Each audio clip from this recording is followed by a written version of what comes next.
Some people like to think that the deep web is a joke. It's not. In no way is it a place some half-assed show-off should even think about stumbling into.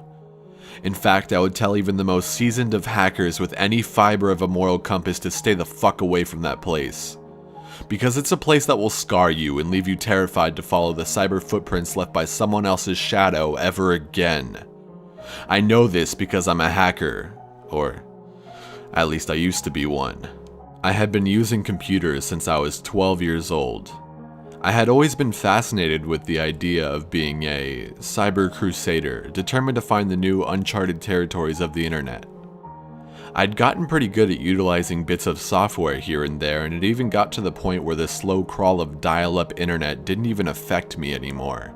Especially when you knew what processes you wanted active and which ones you could afford to kill to increase the crawl rate of your PC.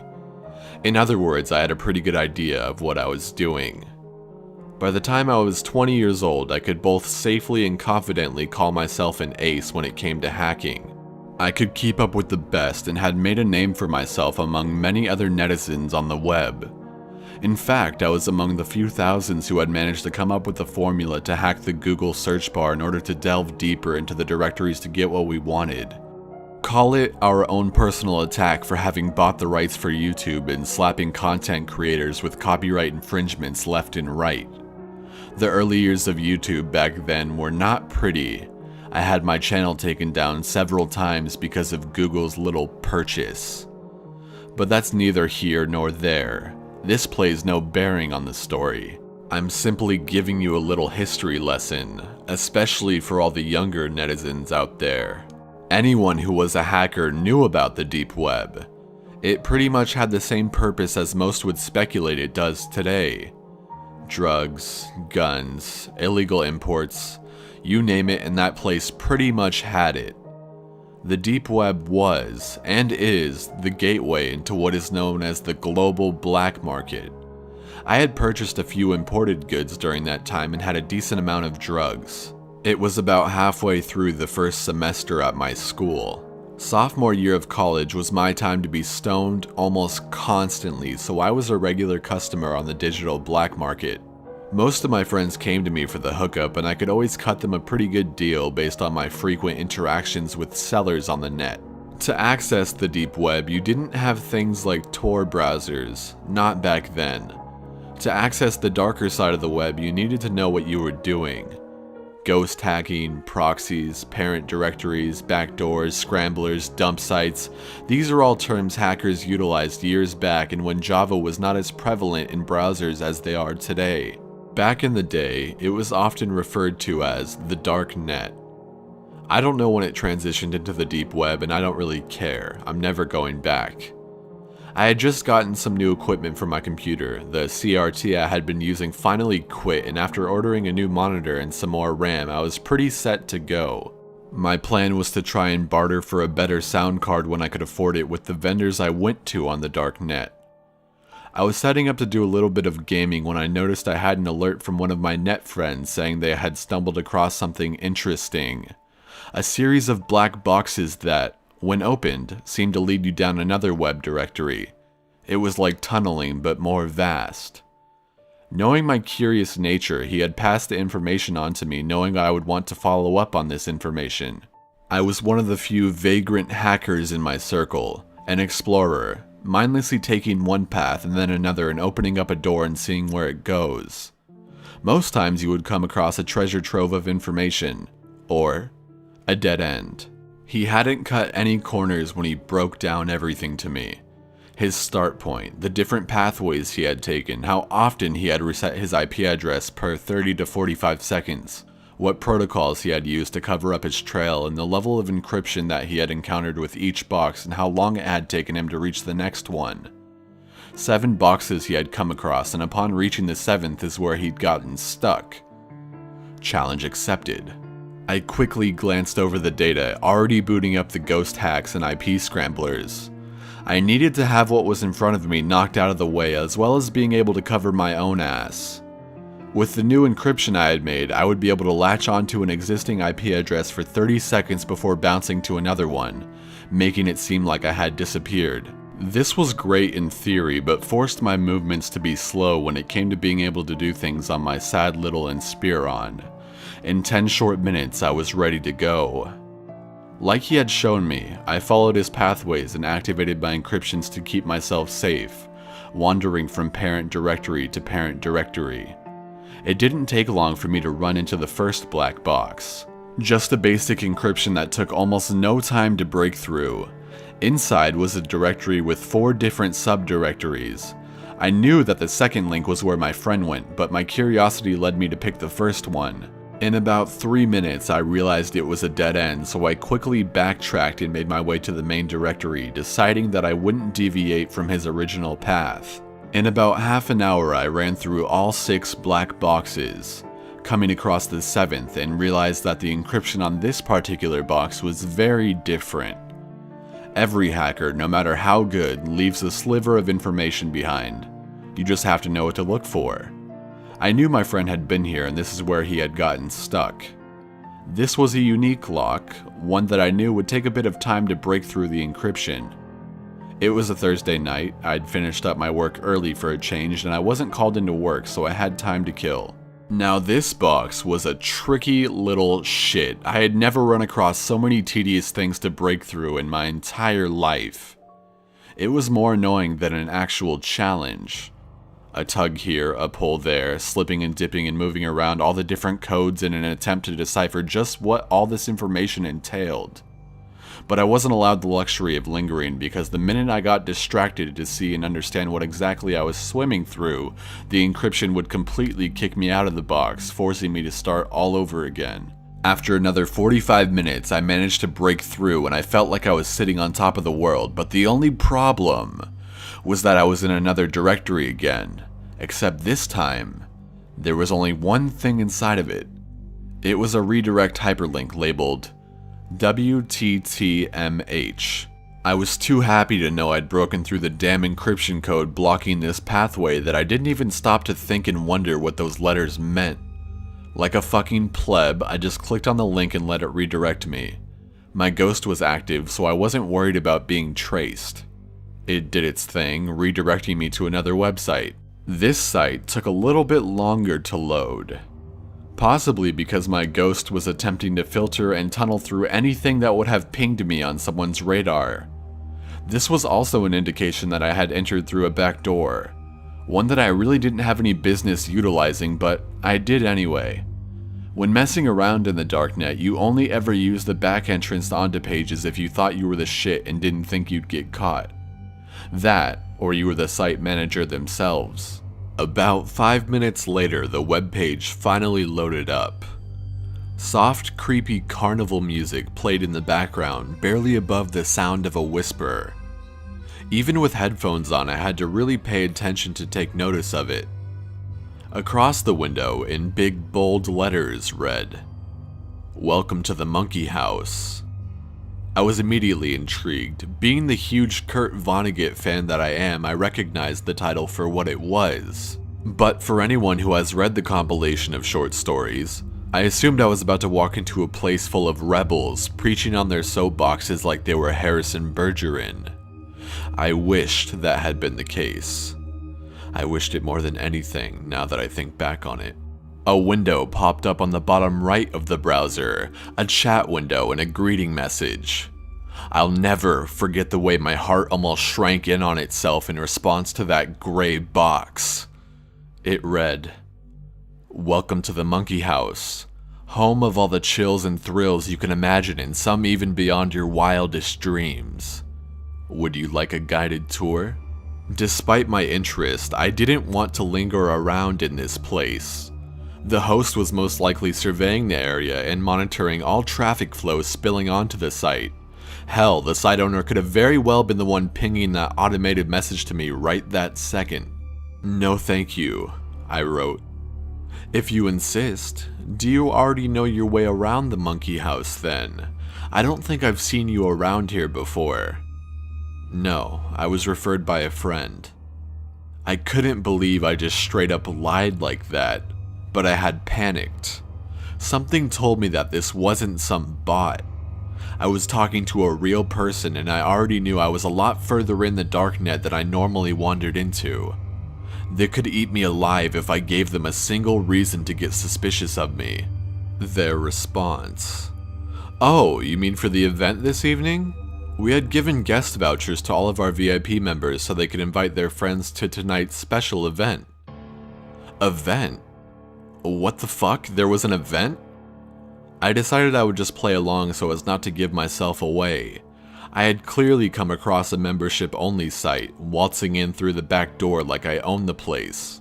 "Yeah, that's it. I'm sorry, but I'm afraid I don't know my way around and I don't see any guide links telling me where I need to go or even where I can go." Well, you wouldn't be able to see any of that with a guest voucher anyway. The Monkey House is membership only, and the only way in is either through a voucher or an actual invitation. This explains why I didn't recognize your IP address. My heart dropped into my stomach. Oh shit, he could see my IP. Which meant that if I didn't turn off my piggyback code, they would see my IP change right before their eyes. Panicking, I quickly pulled up my command prompt window and stopped my ghost from scrambling my IP and latching onto another person's as they passed within my latch zone. I stared at my now static IP address, listing that I was from Turkey. I see. Well, the event will be starting soon. Just follow this link when you're ready. Chatting is free, but the picture quality will be reduced to SD resolution since you're just a guest. HD is for members only. I understand. Basic etiquette applies. You will receive one warning and then afterwards you will be banned. You are free to leave before the event has concluded, but your IP will be permanently blocked from regaining entry unless you are able to get a personal invitation to return back to the Monkey House. Your IP has been logged for future reference so that we may extend the invitation to you in the future. We will not be held responsible for any physical, emotional, or psychological trauma that you may incur due to attending the event. Do you understand the rules? I was so fucked. Yes, I understand. Excellent. Well, as previously stated, just click on that link that I provided and it will take you directly to where the event is being taken place. Thank you for coming and enjoy the show. The window disappeared off my screen and all I could do was stare at the website. The dark carnival music continuing to play softly in the background. A ticker flashed across the top of my screen announcing that the event would be taking place in just a few short minutes. I suspected that I was still being monitored, so I clicked on a link and it redirected me to another page, where a graphic of a stage and velvet red curtains were drawn. Ambient sounds that you would normally hear in a theater. The hushed whisperings of the audience, shuffling of programs, and even a person coughing every so often could be heard. I was impressed. They'd certainly gone all out for this thing, whatever it was. When it got to about 10 minutes till the launch, another window popped up on my screen. This time larger than the first, and different screen names began to pop up inside as people came into the room. It was clearly a group chat window, the one that would allow all of us to talk to each other while the show began. Some people immediately passed off greetings, as though they were being reunited with old buddies for the game and knocking back a beer. I hadn't chosen a screen name yet, remaining as the default Anonymous 10235 or whatever the fucking number was at the end of it. A soft piano sound rang out and we watched the animated curtains part, and behind it was a video screen, more than likely connected to some live feed. The camera was off and the transmission was offline as stated in the top right corner of the window. People's excitement was clear in the chat and they all discussed what the event would be about. It must have been an understood rule not to talk in detail about what had been previously showcased in another session, as no one dared to drop hints or blatantly speak about what they had seen before. This was crazy. I was scared before I had even really did anything. Nothing was happening and I felt extremely on edge. That should have been my first sign that I needed to get the hell out of there. But I still hadn't said anything. Someone took note that I hadn't either. Hey, you think Anon went AFK? I went wide-eyed at this screen. Don't know. Yo, Anon, where you at? Say something, creepin' ass motherfucker. A chill ran down my back, slow and unsettling before I let my fingers fly across the keys. The first was to change my screen name. Wiki Blaster. It was a desperate attempt to combine two aliases I'd previously been known for into one thing. My mind switched back into hacker mode and I cleared my throat some, still mentally bracing myself for what was about to happen. I'll say something when I've got something to say, which won't be much seeing as how the show's getting ready to start. A few oohs and oh snap in response. I wasn't about to get an ego over some smart-ass comment, not when I was in unknown territory like this. In hindsight, I should have just left. I should have just said fuck this place and dipped out of there. But I was too afraid of giving myself away, especially now that I had bothered to open my stupid mouth.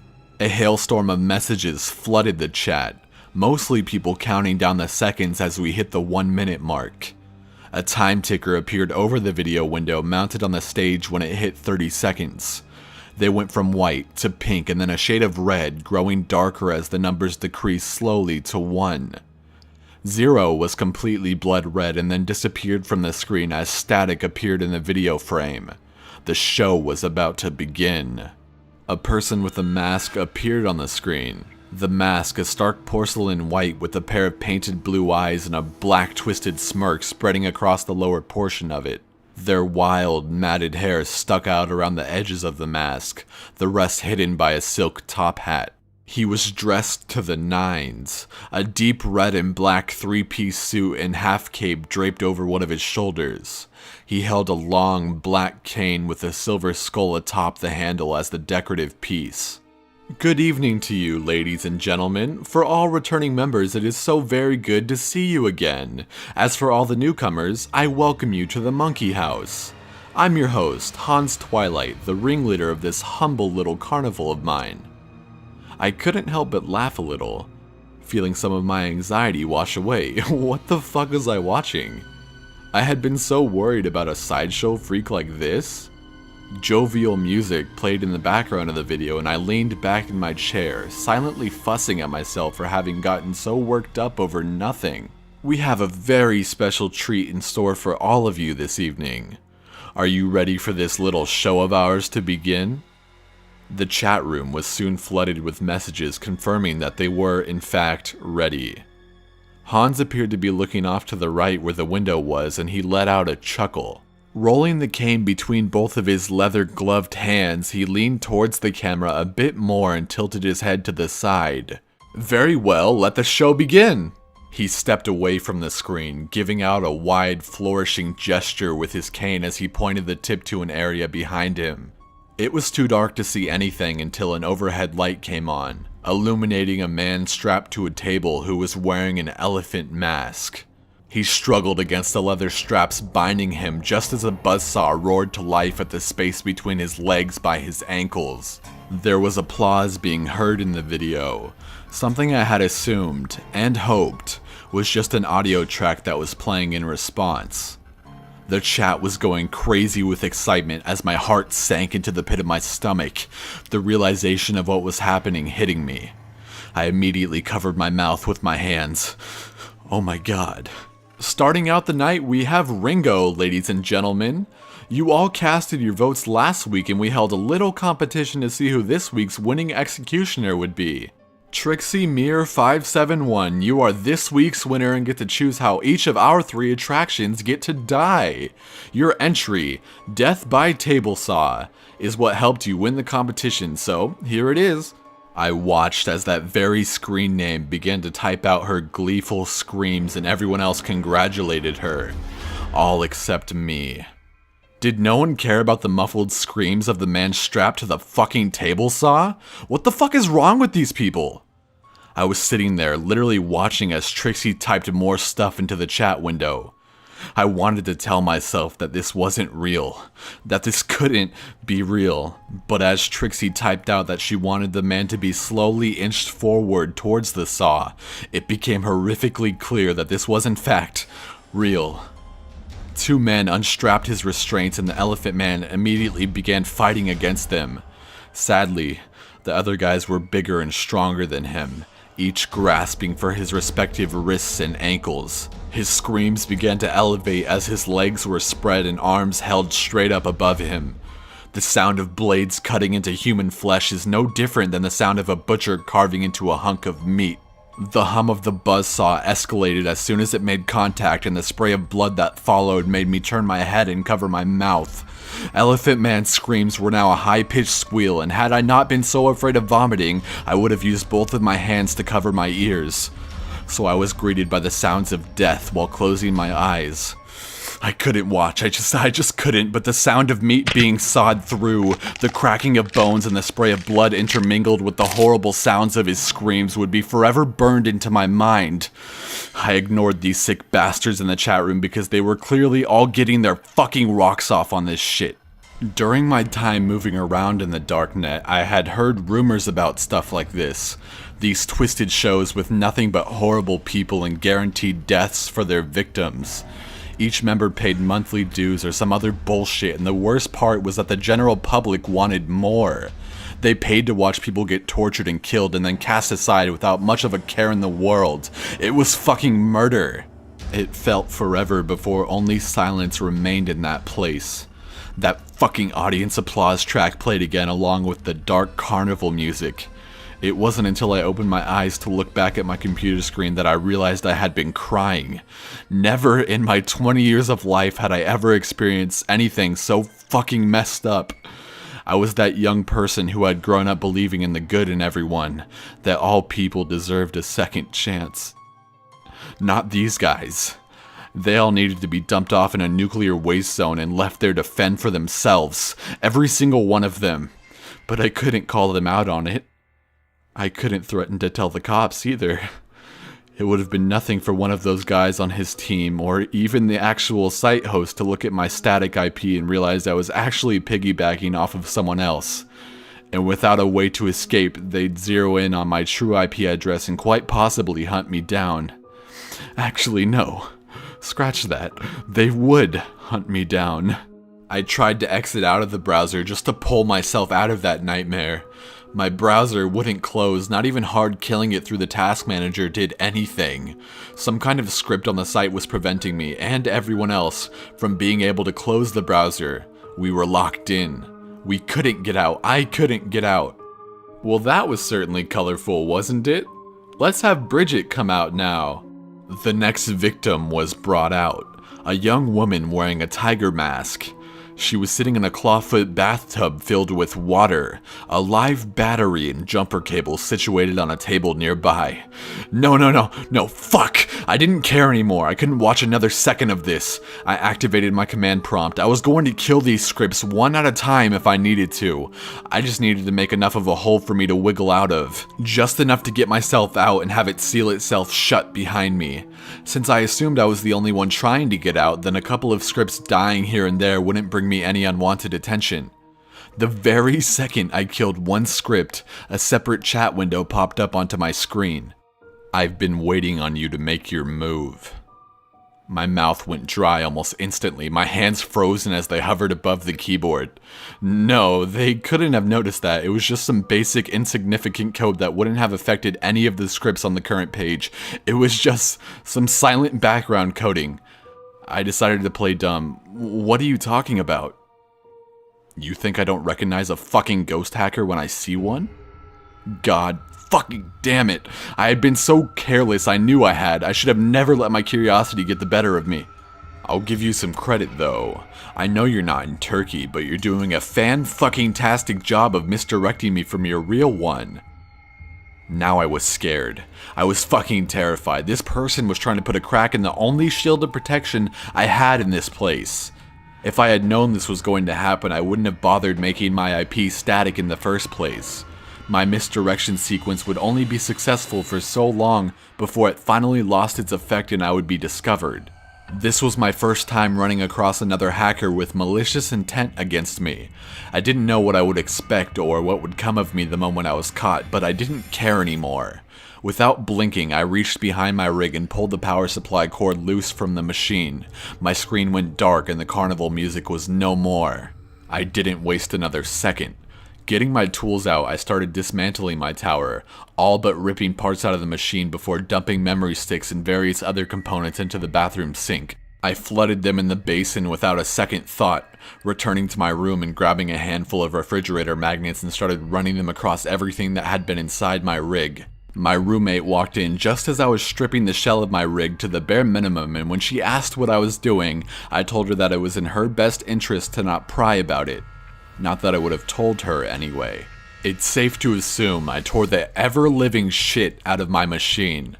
It's also safe to assume that for the next 6 months, I didn't go anywhere near a computer that wasn't part of campus property, and outside of my school email, I erased all of my previous emails and messenger names, even the ones dating back as far as middle school. I did everything I could to erase my very existence off the internet world for a time and stop being a hacker altogether. I hadn't even let any of my contacts know I was going off the grid on the net. Maybe it was better for them not to know. I never did tell my friend that I managed to break through that last black box. I still haven't, even after all these years. I don't know if that place is still running or not, or if after 8 years the person in charge finally just had enough and threw it all away. To tell you the truth, I don't want to know either. I took one thing from that experience and made one wish, that for the rest of my life, I never see a message addressed to me saying, "Welcome to the Monkey House."